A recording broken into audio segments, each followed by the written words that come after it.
And I know I've said before that knowledge is the most important thing, but the reality is if you don't have the strength or actually the health to back that up or even to function as a human being physically, then your knowledge and your mental strength doesn't really even matter. When you're afraid of something, you have to master it.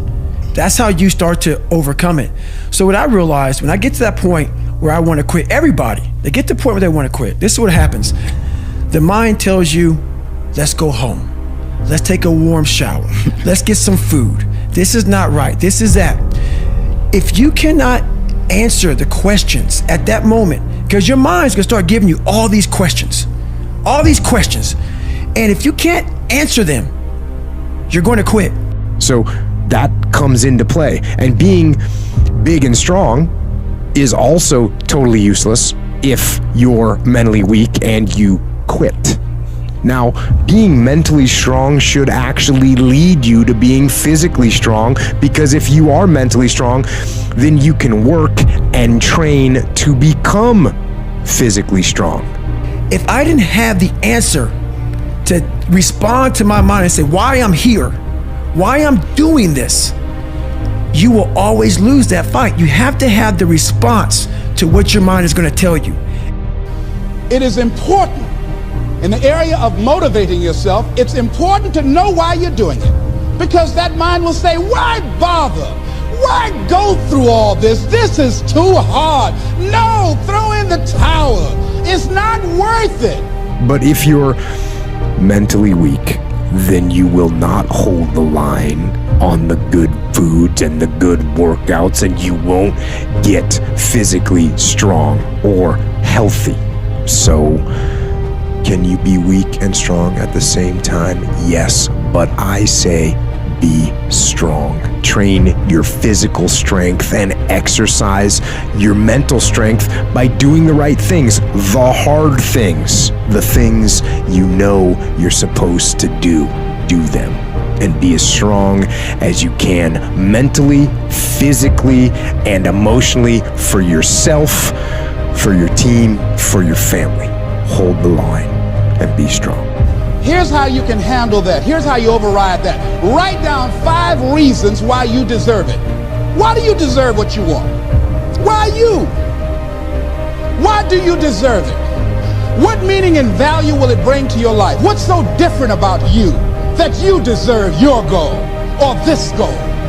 And when you write down those 5 reasons, when you have some down moments, and you're going to have them, when that conversation starts talking to you, and it's going to talk to you, what you will do is you can pull that out and read it, and it will build you up. It will be your rod and your staff to comfort you through some challenging moments, because you're going to have some. Life will knock you between the eyes. It will catch you on the blind side, come out of nowhere, stuff you can't anticipate that will knock the wind out of you. You want to give up. That's why it's important for you to work on yourself, listening to tapes, building yourself up, talking to yourself with power, feeling, and conviction, building yourself up day in and day out, because it's coming. Life will send you some curves you cannot anticipate. Nothing fails like success. You're successful, maybe it's in your health, maybe it's in your finances, maybe it's in your career, maybe it's in your family life, maybe it's in the way that you show up in the world. Awesome. You're in a really vulnerable place right now. It is one thing to be successful, it is another thing to sustain success over the coming decades. Is that not a powerful idea? I mean, let's go to the entertainment industry. It's very hard to be a one-hit wonder. Let's not knock a one-hit wonder. But it's even harder to become an iconic rock band or hip-hop band. Let's go to the arts. It is very hard to come up with your Sistine Chapel. Got it. It is even harder to become a Michelangelo. So are you playing the short game or are you playing the long game? This is rule number 2, or lesson number 2 that life has taught me. Play the long game. Aim for legendary. Don't just say, I want to be world class in my dominant pursuit for a little window of time. Say, I want to have the guts and the grit and the acumen and the mindset and the capability and the commitment to create enduring success. And that's why I say nothing fails like success. You look at the restaurant that is hot in your neighborhood right now, they're on the path to obsolescence if they're not really careful. Sure, they went from a little neighborhood shop that made beautiful pasta, that had great service, that had the owner on the floor, shaking your hand, getting to know your name. Then they got written up in the magazines, and then they got interviewed, and then word of mouth spread like wildfire. And what happened? They became arrogant. You see, success can be so toxic. And it happens, it is such a pull on every human being. It just plays with your mind. And you literally shift from humility to arrogance.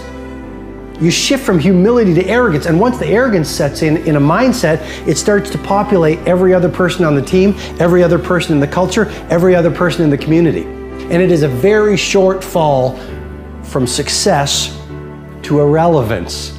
So lesson number 2 is nothing fails like success. As you become more successful, become more humble. As you become more successful, work even harder. As you become more successful, care even more about your product. As you become more successful, learn even more. I invite you, when you are the titan of your industry, be sitting in the room with 18-year-olds beginning their game.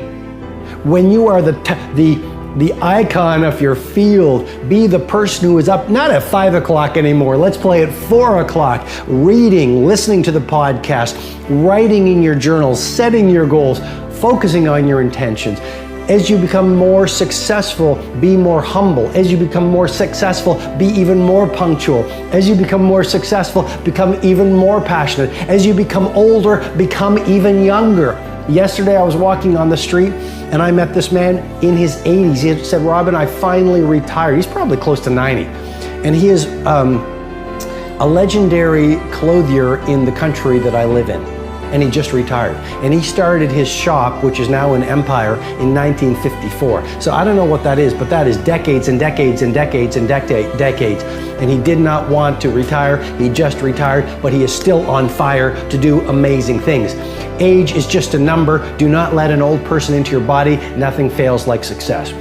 I think it's garbage because at some point we all bought into this lie that you gotta feel ready in order to change. Yeah. We bought into this complete falsehood that at some point you're going to have the courage. At some point you're going to have the confidence, and it's total bullshit. Frankly, are we allowed to swear on this Absolutely. show? Okay, it's complete garbage, and so there are so many people in the world, and you know, you may be watching this right now, and you have these incredible ideas, and what you think is missing is motivation, and that's not true.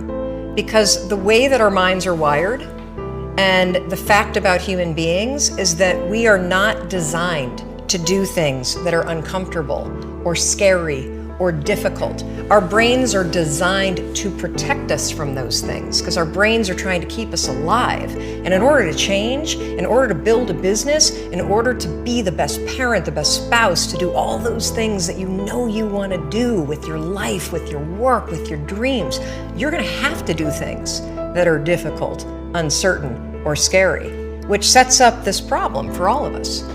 You're never going to feel like it. Motivation's garbage. You only feel motivated to do the things that are easy, right? Why do you think that is? Oh, I know exactly why that is. Because I've studied this so much, because for me, one of the hardest things to figure out was why is it so hard to do the little things that would improve my life? And what I've come to realize, and what we'll talk a lot about today, is that the way that our minds are designed is our minds are designed to stop you at all costs from doing anything that might hurt you. And the way that this all happens is it all starts with something super subtle that none of us ever catch. And that is with this habit that all of us have that nobody's talking about. We all have a habit of hesitating. You can truly trace every single problem or complaint in your life to silence and hesitation. Those are decisions. And what I do and what's changed my life is waking up and realizing that motivation's garbage. I'm never gonna feel like doing the things that are tough or difficult or uncertain or scary or new. So I need to stop waiting until I feel like it. And number two, I am one decision away from a totally different marriage, a totally different life, a totally different job, a totally different income, a totally different relationship with my kids. Your life comes down to your decisions. And if you change your decisions, you will change everything.